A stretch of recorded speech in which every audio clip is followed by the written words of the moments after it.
Magandang araw po, Brother Eli. Reza po, Katoliko. Tanong ko lang po kung paano, kailan pwede na ipakilala ang Diyos sa pamilya sagradong Katoliko.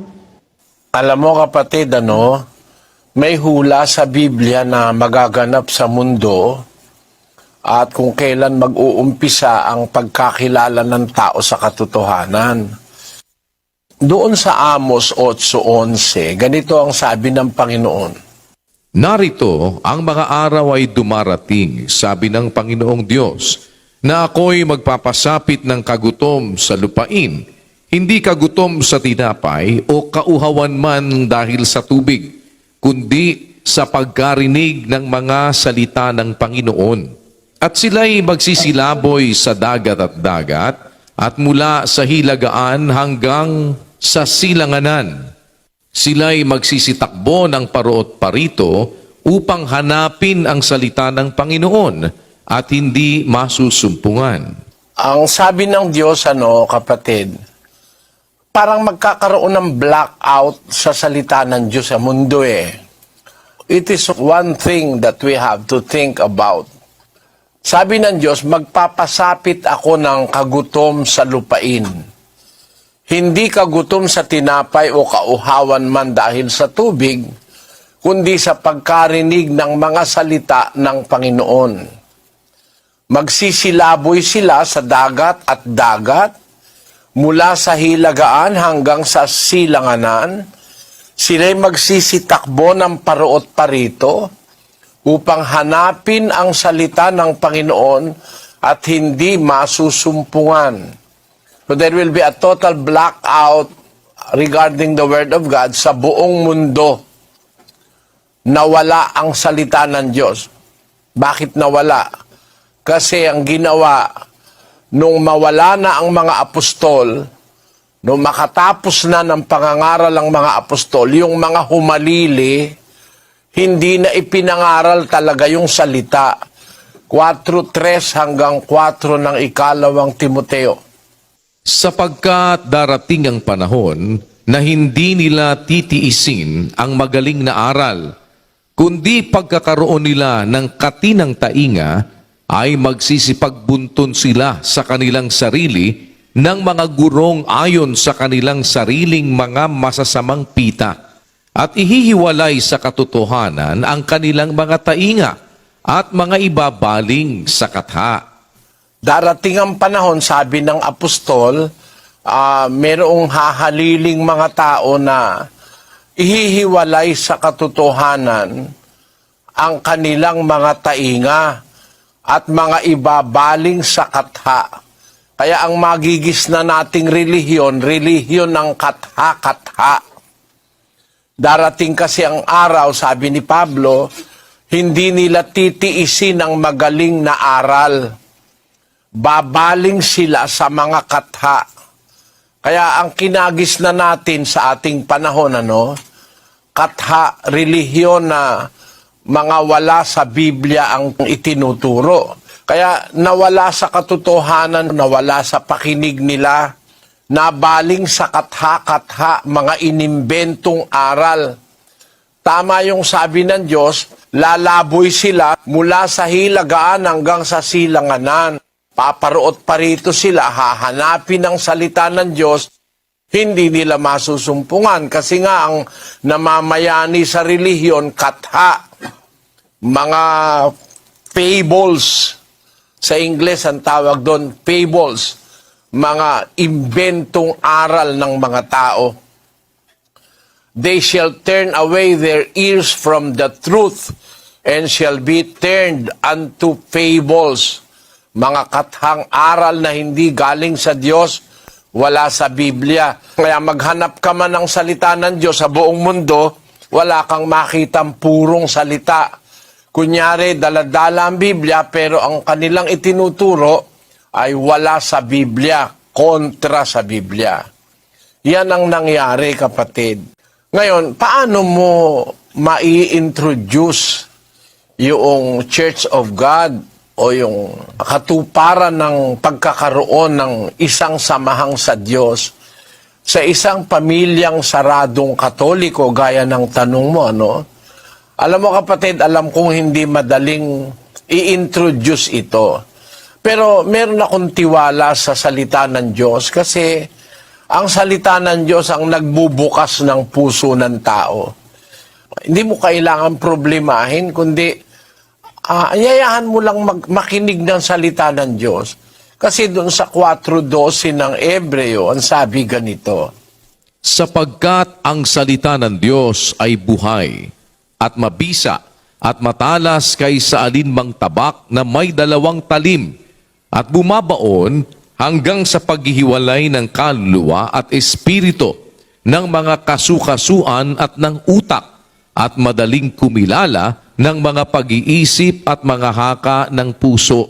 ayon, ang sabi sa Biblia ay ang salita ng Diyos ay buhay, mabisa, matalas kaysa alinmang tabak na may 2 talim. Buhay ang salita ng Diyos, kapatid. Ang introduce mo muna sa pamilya mo saradong Katoliko, yung salita ng Diyos. Yung salita ng Diyos ang magbubukas ng kaisipan ng tao para makilala niya ang katotohanan. Gaya ng ginagawa natin ngayon, ano? Salita ng Diyos ang binabasa ko sa inyo nakasulat sa Biblia. Eye-opener yan ang salita ng Diyos. Sa magitan ng salita ng Diyos, makikilala mo na mayroong totoo o walang totoo. Kagaya nung nakaripas na mga henerasyon, lumaboy man sila sa dagat at dagat, magparoot parito man sila sa lupa, wala silang masumpungan na salita ng Panginoon. Kasi sabi ng Diyos, magpapasapit siya ng kagutom sa lupain. Hindi kagutom sa tinapay o kauhawan sa tubig, kundi sa pagkarinig ng salita ng Panginoon. So it happened. And we are witnesses to that. Mahirap maghanap ng salita ng Diyos noong nakaraang mga panahon. Gusto kong basahin natin ang history ng Haley's Bible Handbook. Pakibasa, kapatid na Luz. Ito po yan sa Haley's Bible Handbook, page 1084. The first true English Bible is Wycliffe's translation, published in 1382. He based his translation on the Vulgate. Wycliffe's Bible existed only in manuscript form, since the printing press was not invented until 70 years later by John Gutenberg. This means that not many copies were in circulation, but these copies were used by traveling preachers who reached many people in all parts of England. The Roman Catholic Church condemned Wycliffe's work.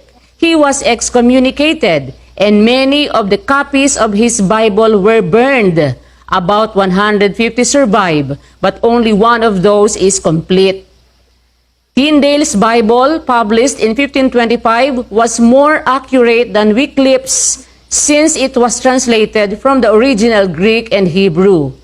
When church authorities tried to stop the publication of his Bible, he fled from England to Hamburg, then to Cologne and Worms, where his New Testament was printed and then smuggled into England in bales of merchandise. On October 6, 1536, Tyndale was burned at the stake for translating the Bible into the language of the people. Kinundinan nila kasi itinranslate sa English. Yung English, as far back as many centuries ago, mas marami ng tao ang gumagamit ng English language. Yung tinatawag nating Shakespearean English.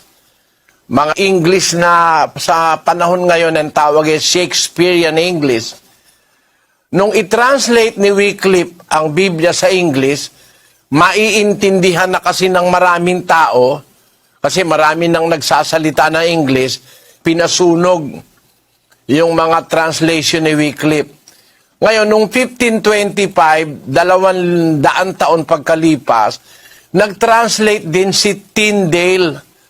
At yung translation ni Tyndale nanggaling sa Greek at saka Hebrew na mga original translations ng Biblia. Nung malaman na i-translate na sa isang lingwaheng mas mauunawaan ng tao, ang ginawa nila, pinasunog si Tyndale mismo, hindi na yung Biblia lang, pati yung nag-translate, pinasunog. He was burned at the stake for translating the Bible into the language of the people. Kaya naganap yung salita ng Diyos doon sa Amos na magkakaroon ng kagutom sa salita ng Diyos, hindi kagutom sa tinapay o kauhawan sa tubig, kundi sa pagkarinig ng salita ng Diyos. Medyo komplikado kasi yung yung tanong mo mahaba ang kailangan isagot ko ang pinakasolusyon, paano mo i-introduce yung Church of God o yung aral sa Biblia, salita ng Diyos muna ang introduce mo, kapatid.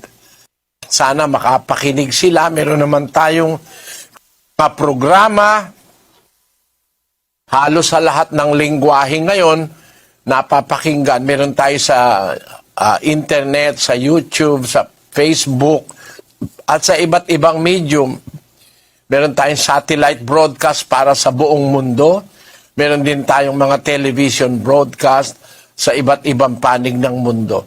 At sana loobin ng Panginoon na mai-introduce mo nga sa pamilya mong saradong Katoliko. Samahan ka nawa ng Panginoon, kapatid. Loobin po. Sana.